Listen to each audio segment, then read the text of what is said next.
안녕하세요, 블랙입니다. 오늘은 테슬라 주식을 모두 팔아치운 전설의 투자자 레이 달리오, 비트코인 투자가 문제일까, 고점의 징조일까 라는 제목으로 영상을 시작해보겠습니다. 2008년 금융위기에서 떼돈을 벌었던 전설의 마이클 버리가 지속적으로 테슬라 숏에 베팅을 하고 있습니다. 특히 최근에는 자신의 트윗을 통해서 테슬라의 주가가 올해 90% 폭락해도 증시 시스템이 무너지진 않을 것이라면서 특정 기업에 대한 광신도 같은 추종 투자의 시대도 끝날 것이라고 지적을 했습니다. 또한 세계 최대 헤지펀드로 꼽히는 미국의 브리지워터는 작년에 테슬라 보유 주식을 전량 매도했다고 최근에 공시를 했습니다. 브리지워터의 CEO는 레이 달리오로 유명한데요. 이 사진 보면 딱 여러분 기억나시죠? 어떤 상황에도 수익을 낼 수 있는 사계절 포트로 유명한 레이 달리오는 작년 코로나 경제 위기 당시 현금은 쓰레기다 이런 말을 하면서 우리에게 큰 영감을 안겨주었습니다. 그리고 레이 달리오뿐만 아닙니다. 일론 머스크의 동생 킴벌 머스크도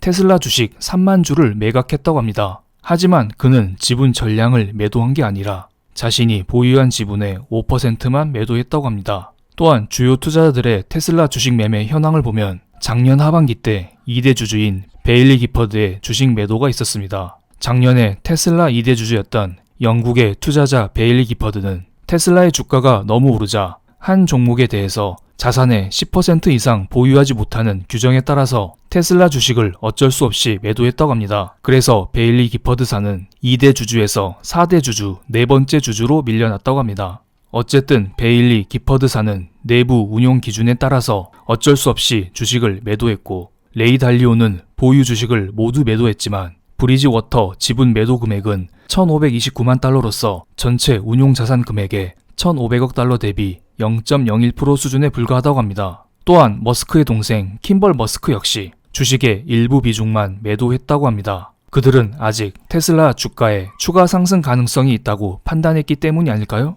하지만 최근에 GM 포드, 중국의 전기차 삼총사, 그리고 한국의 현대차처럼 전기차 경쟁사가 늘어나면서 테슬라의 성장성에 대해서는 여전히 논란이 많은 것은 사실입니다. 그리고 올해부터 테슬라는 새로운 투자를 하기 시작했는데요. 이것이 새로운 논란거리가 되고 있습니다. 몇 주 전에 이런 기사가 나왔습니다. 일론 머스크가 테슬라를 통해서 비트코인 15억 달러를 매입했다고 합니다. 한국 돈으로 1조 7천억 규모입니다. 그리고 비트코인을 앞으로 전기차의 결제 수단으로서 허용할 계획이라고 하죠.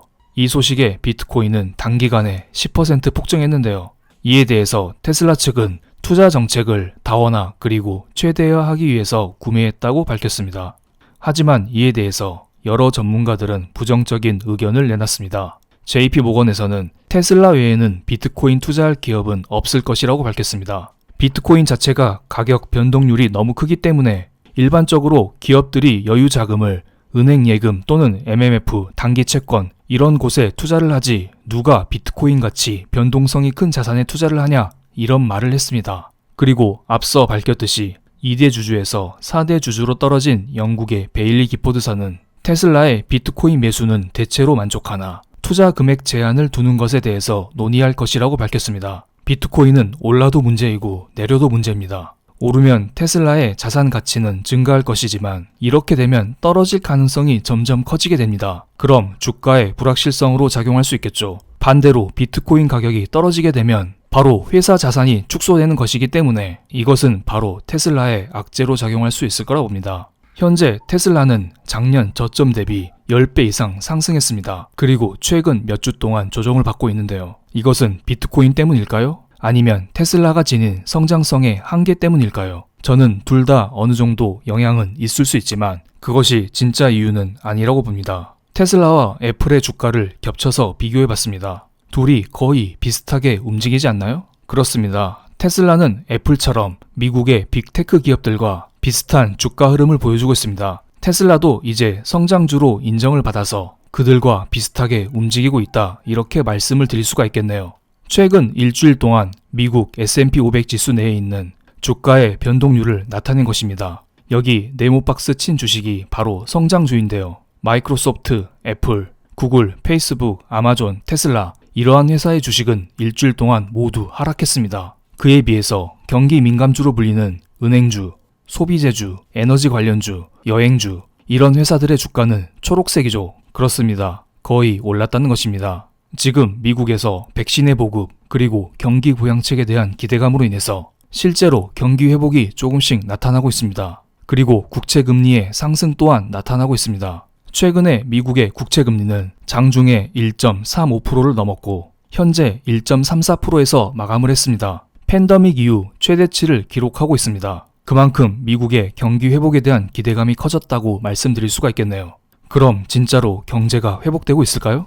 최근에 공개된 1월 연준회의 의사록에서는 연준은 이런 말을 했습니다. 경제활동과 노동시장 개선 속도에 대해서는 최근 몇 달 동안 완만해졌다고 했습니다. 무슨 말이냐면 경기 회복이 잘 나타나다가 최근에 경기 회복세가 조금 둔화됐다는 것이겠죠. 그리고 경제가 여전히 목표치와 멀리 떨어진 상황에서 참석자들은 상당한 진전을 성취할 때까지 시간이 좀 걸릴 것 같다고 판단했다고 합니다. 그러니까 지금 경제가 좋아지고 있긴 한데 경기의 회복 속도가 느리다는 것입니다. 그럼 이런 상태에서 경기 회복을 나타내는 10년물 국채금리 상승이 지속될 수 있을까요? 이에 대해서는 조금 어려울 수 있다고 봅니다. 미국의 10년물 국채금리에 대해서는 제가 직전 영상에서 정리를 드렸으니 이것을 참고해 주시면 감사하겠습니다. 오른쪽 위에 링크 띄워드리겠습니다.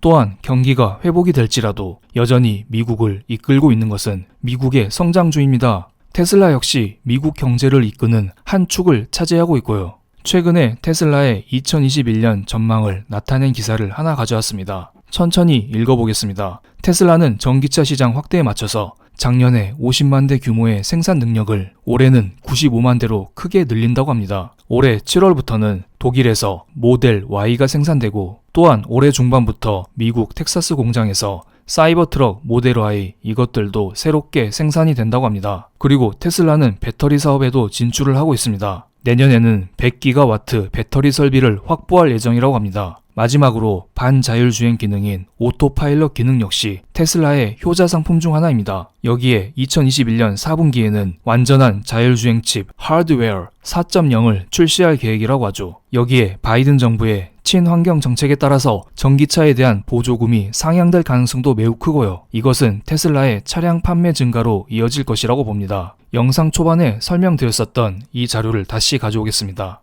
사진에 나온 마이클 버리는 영화 빅쇼트의 실제 주인공입니다. 그는 2008년 경제위기 때 숏에 베팅하면서 떼돈을 번 것으로 유명합니다. 그리고 지속적으로 테슬라의 숏을 외쳐왔는데요. 그는 테슬라가 망해도 증시의 시스템 자체가 무너지진 않을 것이라고 했습니다. 하지만 제 생각은 조금 다릅니다. 만약에 테슬라가 무너진다면 미국의 성장주 자체가 흔들릴 가능성이 매우 큽니다. 그렇기 때문에 테슬라가 무너진다면 미국 주식 자체를 하면 안 될 타이밍이라 봅니다. 이것은 물론 저의 개인적인 생각이기 때문에 참고로만 봐주시면 감사하겠습니다. 그럼 오늘 영상 여기에서 마치겠습니다. 감사합니다.